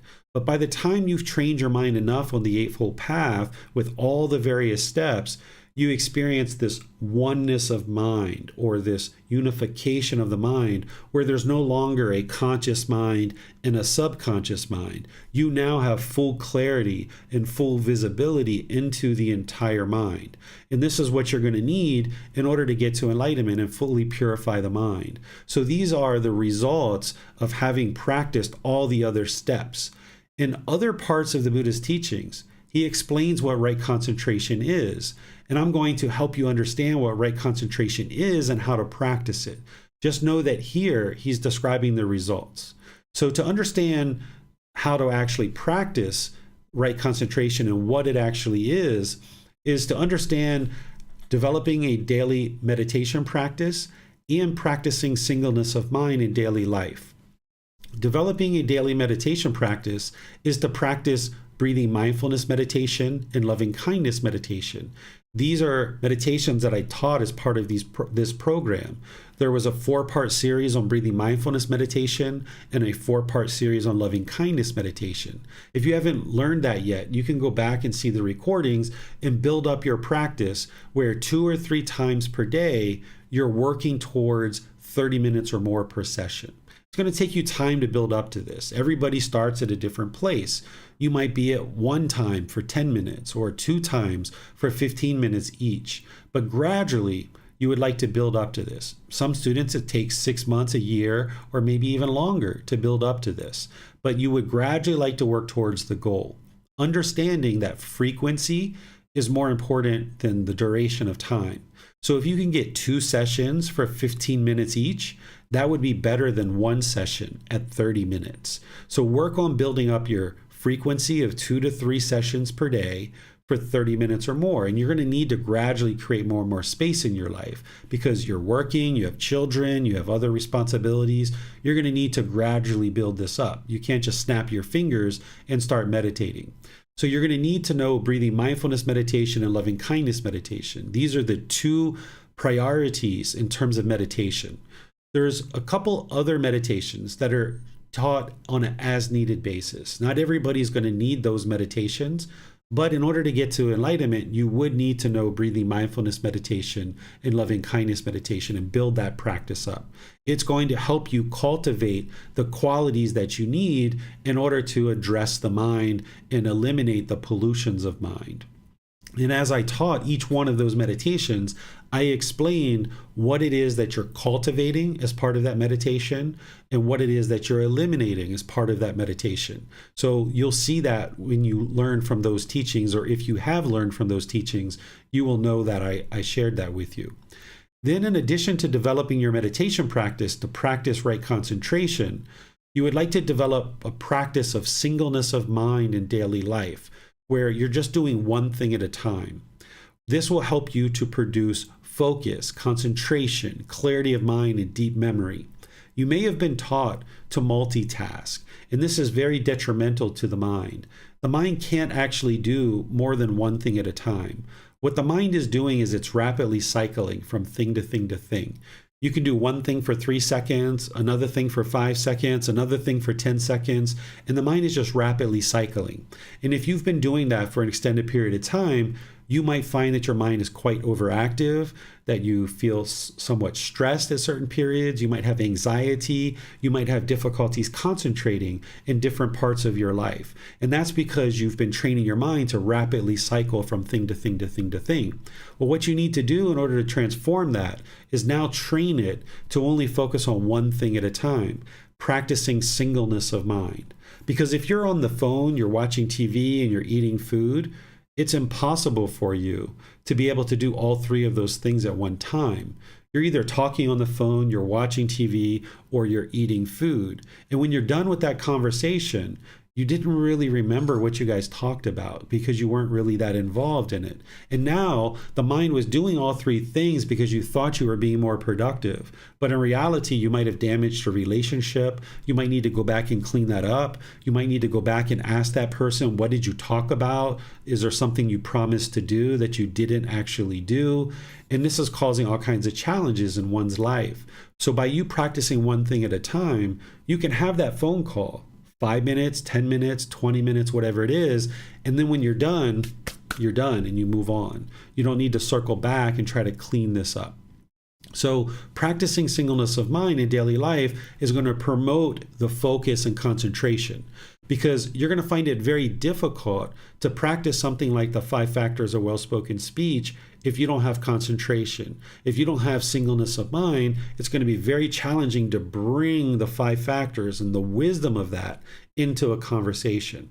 But the more that you practice the way that the Buddha is teaching, it'll eventually get effortless. It'll be like first nature. You will have trained your mind very readily and very easily to do these practice where you're easily practicing this on a daily basis. Where you're first getting started, it can feel like a struggle. It can feel quite difficult. But where you feel that, you go forward and you address it, and then you throttle back a little bit. You go forward and you throttle back. Gradual practice and leads to gradual progress. So this is right concentration. And just to understand the entire summary of the mental discipline is with right effort, this is where you're taking the initiative to eliminate certain unwholesome aspects of the mind and cultivate certain wholesome qualities of the mind. You need to apply the effort to do that. And then the way that you do that is practicing right mindfulness, where you have awareness of the mind, practicing those 4 foundations of mindfulness, ultimately getting to that point. And then with right concentration, then you practice meditation and you practice singleness of mind in daily life. This is what will bring the mind into the jhanas. This is those preliminary phases that the mind is experiencing before it reaches the first stage of enlightenment. And now when the mind is in the jhanas, you can start more readily focusing on eliminating the 10 fetters. And this is the mental discipline, where you're getting control and discipline of the mind. Because when the mind is sad and angry and frustrated, or any of those other conditioned feelings, you don't have control of the mind. You don't have discipline of the mind. That's why the mind is doing that. But as you gain this discipline, this control of the mind, your mind won't go up and down and up and down. The mind can be calm and peaceful and joyful all the time, because you've eliminated the conditions that are causing the mind to go up and down. And it's this training of wisdom, moral conduct, and mental discipline that's allowing you to be able to do that. So let me see what questions you guys have on the Eightfold Path. And you can put those into Zoom, you can put those into YouTube, and I'll be able to help you to answer any questions that you guys might have. Looks like we have some questions here in YouTube. Let's see. I'm seeing one from Michael Jenkins. I'm not sure if this is a question or not, but let me read it. Great class today. Everything that you said was really helpful. I think my screens may be cut off a little bit here, Michael. Let me expand this and see if I can get everything that you're saying. There we go. Great class today. Everything that you said was really helpful and so clear to me, because I had so many of these experiences and see myself what you are discussing today, so I know it's true. Okay, great. It's wonderful that you're confirming those things. Looks like Tonka has a question here. It says, is it possible that some trauma has been stored in the body and needs to be released by experiencing some suppressed feelings? In that case, we wouldn't cut them off, would we? This isn't actually true, Tonka. The only way that one experiences anything is through the mind. Any trauma or any experiences that you've experienced, they're conditioned experiences in the mind. The mind is the boss, the body is the employee. There's nowhere in the body that you can store a conditioned experience. You can store the effects of it. So there can be tension in the muscles, or there can be pain in like the neck or the shoulders. This is a result of the mind being conflicted and having difficulties or stress or having any kind of traumatic experiences. The body is experiencing the stiffness because the mind is unwell. So by training the mind to be tranquil, the body will then be tranquil. But the storing of these conditioned experiences or this trauma is all in the actual mind. So anytime you experience the bodily sensations of discontentedness arising, you would like to cut those off and let them go. That's how you're going to train the mind to be restrained and to eliminate the craving, desire, attachments. As long as you allow the feelings to come into the mind is still experiencing conditioned feelings. It hasn't been trained to eliminate conditioned feelings and to stop basing its inner feelings on certain conditions. So you're putting this blockade in place so that the mind is no longer experiencing conditioned feelings. Sometimes when people hear this, they think that an enlightened being must be emotionless, right? Because you're no longer experiencing certain feelings. But remember, these are all conditioned feelings. An enlightened being is experiencing much better experiences than in the unenlightened state. Because in the unenlightened state, you go up, but you got to come back down. There's this up and down and up and down and up and down.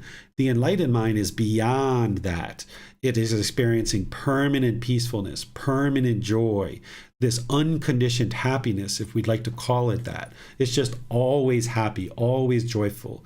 If you've ever heard Thailand called the land of smiles, This is the reason why, because it's so easy to smile when your mind knows the truth and your mind is no longer having those conditional experiences and those conditioned feelings. So an enlightened mind is going to be beyond the pleasure and pain, because that's the up and down and up and down. And the way that you get to that is no longer allow the mind to experience conditioned feelings. So that bodily sensation is like a red light on the dashboard of your car telling you, hey, something's wrong here, so that you can cut that off and let it go before the mind experiences these conditioned feelings. Then it'll get out of the habit of continually experiencing conditioned feelings.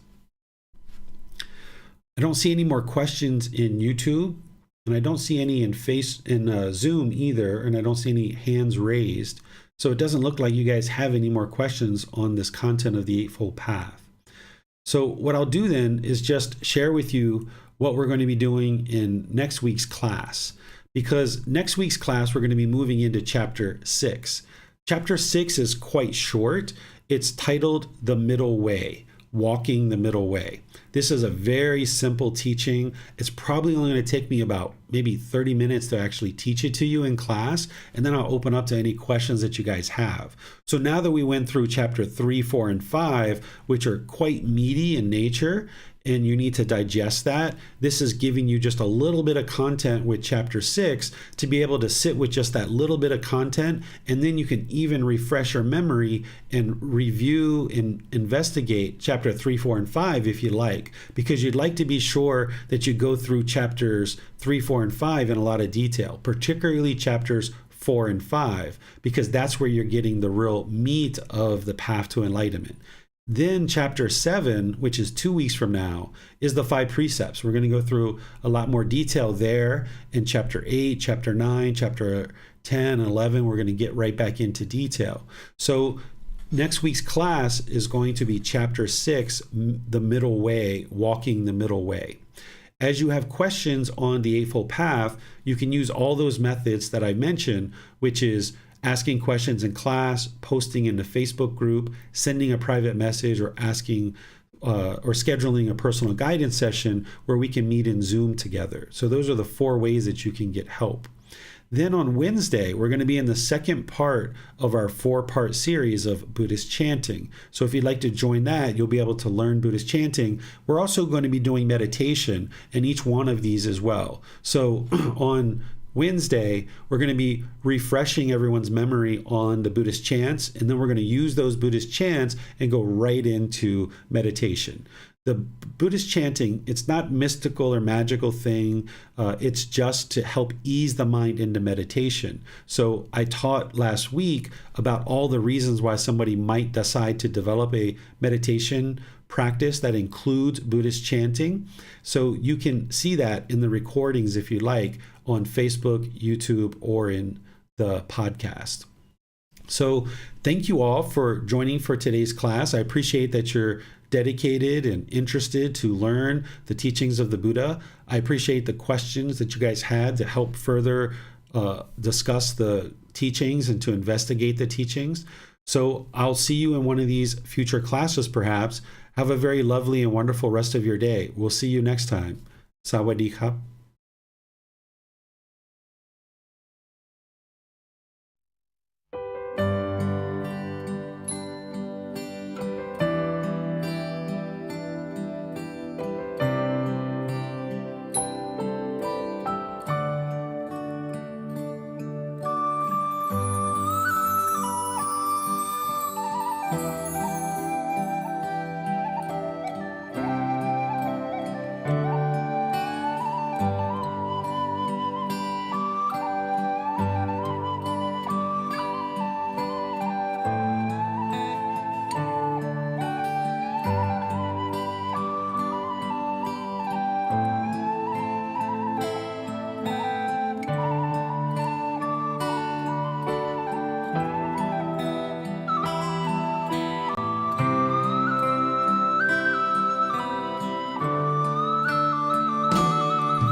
Thank you again for watching.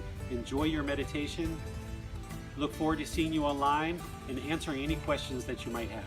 Thank you so much.